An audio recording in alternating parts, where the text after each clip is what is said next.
तापमान के मापने की इकाई क्या होती है? Degree Celsius. क्या होती है?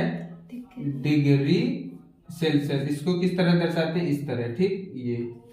ये डिग्री सेल्सियस। तो तापमान की मापने की इकाई डिग्री सेल्सियस होती है, पहला पॉइंट। देखो दूसरा पॉइंट क्या होगा कि जो जल होता है, जल जो होता है वो 0 डिग्री सेल्सियस पर, कितना? 0 डिग्री सेल्सियस पर जमता है और 100 डिग्री सेल्सियस पर, 100 डिग्री सेल्सियस पर क्या होता है? पिघलता है या फिर उबलता है। मान लो उबलता, ये उबलता है यानी कि वाष्प बनता है, ठीक है। अगर जल से आपको वाष्प बनाना है, मतलब जल से भाप बनाना है, जल को हटाना है, तो 100 डिग्री सेल्सियस पर उसको गर्म कर देंगे तो जो जल है वो उड़कर गायब हो जाएगा। अगर आपको बर्फ बनाना है तो उसको एकदम 0 डिग्री सेल्सियस टेम्परेचर पर रख देंगे तो वो बर्फ बन जाएगा। तो जल का तापमान 0 डिग्री सेल्सियस पर जमता है और 100 डिग्री सेल्सियस पर उबलता है, ठीक है। और क्या आप जानते हैं कि चांद पर वायु नहीं है, अतएव वहां वायुदाब भी नहीं होता। जो चांद है उस पर वायु नहीं है, इसलिए वहां वायुदाब नहीं होता है।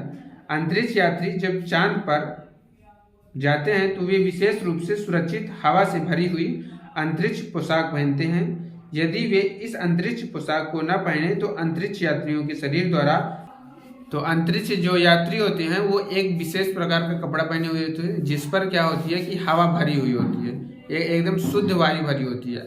और अब वो चंद्रमा पर जाते हैं, अंतरिक्ष में क्या होती है? चंद्रमा पर हवा बिल्कुल नहीं होती। जब हवा नहीं होती तो अगर मान लो वो कपड़े नहीं पहनेंगे तो पता क्या होगा? तो चारों तरफ से उन पर क्या लगेगा? शरीर का विपरीत बल लगेगा, जिसके कारण उनकी जो धमनियां हैं, जो शिराएं हैं, जो नस हैं, वो फट जाएंगी, जिससे उनकी मृत्यु भी हो सकती है।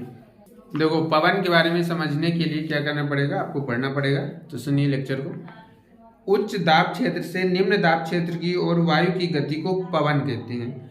तो सीधी बात कि अगर वायु की गति होगी तो उसको हम पवन कहेंगे। तो पवन क्या कहेंगे? तो पवन की परिभाषा लिखेंगे तो देखो, उच्च दाब क्षेत्र से पवन की जो दिशा होती है किस तरह होती है? उच्च दाब क्षेत्र से निम्न दाब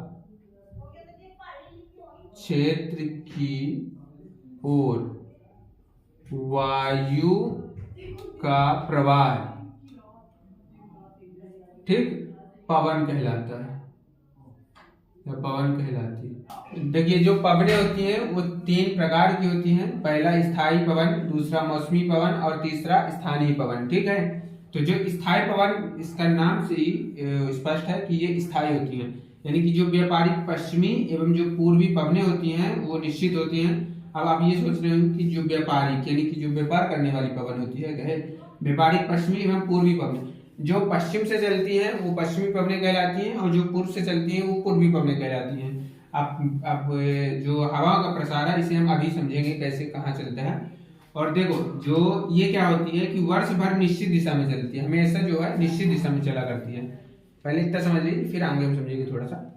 जो मौसमी पवनें होती हैं वो क्या होता है कि ऋतुओं के हिसाब से दिशा बदलती है, ठीक है। और जैसे भारत में मानसूनी पवनें, ये अगर ग्रीष्म ऋतु आई तो डायरेक्शन चेंज कर ली, अगर शीत ऋतु आई तो फिर डायरेक्शन चेंज कर ली, यानी कि ये मौसमी पवनें हैं, यानी कि मौसम की तरह बदलती रहती है। इसीलिए हर ऋतुओं में अपनी दिशा बदलती हैं, ऋतुओं में दिशा बदलती हैं, ये याद रखने हैं। और ये जो जैसे उदाहरण के तौर पर अगर उदाहरण करना है तो भारत के मानसूनी पवनें, जो स्थानीय पवनें होती हैं, ये किसी क्षेत्र विशेष के वर्ष या दिन की विशेष समय की जो पवनें होती हैं। मतलब ये जो होती है कि पूरे दिन की पवनें नहीं होती हैं, केवल एक विशेष समय की पवनें होती हैं। जैसे जो लू है वो भारत के उत्तरी क्षेत्र में कब चलती है? गर्मी के महीने मई जून में चलती है, ये हमेशा तो चलती नहीं है। तो किसी क्षेत्र के विशेष दिन या समय में जो पवनें चलती हैं वो स्थानीय पवनें कहलाती हैं। ये निश्चित नहीं रहती, ये थोड़े समय के लिए चला करती हैं। जैसे मई जून में चलती हैं तो मई जून में, पूरा मई जून में नहीं चलती, कभी कभी चला करती है मई जून में। इससे समुद्र समीर और एक हुआ स्थल समीर, ठीक है। अगर पवनों की दिशा समझना है कि जो व्यापारिक पवनें और पूर्वी पवनें किस तरह होती हैं, तो ये जो हुआ हमारा ये पृथ्वी हुई, और यहाँ जो हुआ 0 डिग्री सेल्सियस, ठीक है। और यहाँ से क्या हुआ 30 डिग्री सेल्सियस आएगा, 30, यहाँ क्या होगा 60 होगा, और यहाँ 90 होगा, और फिर यहाँ 30 होगा, और यहाँ मान लो 60 होगा, और यहाँ क्या होगा 90 होगा, ठीक। अब ये समझो कि हाई लो कहाँ पास होगी। देखो यहाँ जो होता है सूर्य जो होता है वो इधर ज्यादा प्रकाश देता है, यानी भूमध्य रेखा पर गर्मी ज्यादा पड़ती है, तो जहां ज्यादा गर्म होगा वहां क्या होगा, वायुदाब कम होगा। देखो ये हाई हुआ, सीधी बात, ये वाला लो हुआ, ये फिर हाई हुआ और ये लो हुआ, ये हाई हुआ और ये लो हुआ, और ये क्या हुआ हाई हुआ। देखो अभी हमने कॉन्सेप्ट समझा था ना कि जहां ज्यादा ठंडी पड़ेगी वहां का वायुदाब ज्यादा होगा, और जहां कम ठंडी पड़ेगी, जहां का तापमान ज्यादा होगा वहां वायुदाब कम होगा, और जहां तापमान कम होगा वहां वायुदाब ज्यादा, और जहां तापमान ज्यादा वहां वायुदाब कम। तो देखो तापमान भूमध्य रेखा में सबसे ज्यादा होता है कि नहीं होता, इसलिए यहाँ पर वायुदाब कम होता है। लेकिन यहाँ हमेशा बर्फ जमी रहती है कि नहीं जमी रहती, इसलिए यहाँ का वायुदाब क्या होता है, हमेशा अधिक होता है। तो जो पवनें होती हैं वो क्या होती हैं, हाई से लो की तरफ चलती है कि नहीं चलती, चलती है ना हाई से लो की तरफ, यानी कि ये जो पवनें होंगी इस तरह चलेंगी, हाई से लो की तरफ चलेंगी तो ये इस तरह चलेंगी, ठीक। और ये इस तरह चलेंगी, हाई से लो की तरफ चलती है ना तो ये इस तरह चलेंगी,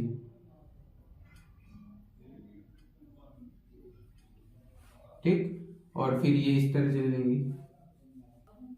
तो ये देखो ये कहां से आ रही है, ये पश्चिम की तरफ से आ रही है ना ये वाली, है ना। और ये कहां से आ रही है, पूर्व की ओर से आ रही है ना, तो इन्हें हम पूर्वाई पवन कहेंगे, इन्हें हम पूर्वाई पवन या पूर्वी पवन कहेंगे, ठीक है। और ये इन्हें क्या कहेंगे, पश्चिमी पवन कहेंगे, पश्चिमी पवन कहेंगे। तो ये समझ में आया कि पश्चिमी पवन और पूर्वी पवन क्या है। तो ये जो हवा यहाँ से इस साइड जा रही है तो पूर्वी पवन पूर्वाई पवन होगी, और ये जो हवा पश्चिम से जा रही है तो ये पश्चिमी पवन होगी। तो ये हुआ वायु की दिशा, ठीक, समझ में आया कुछ।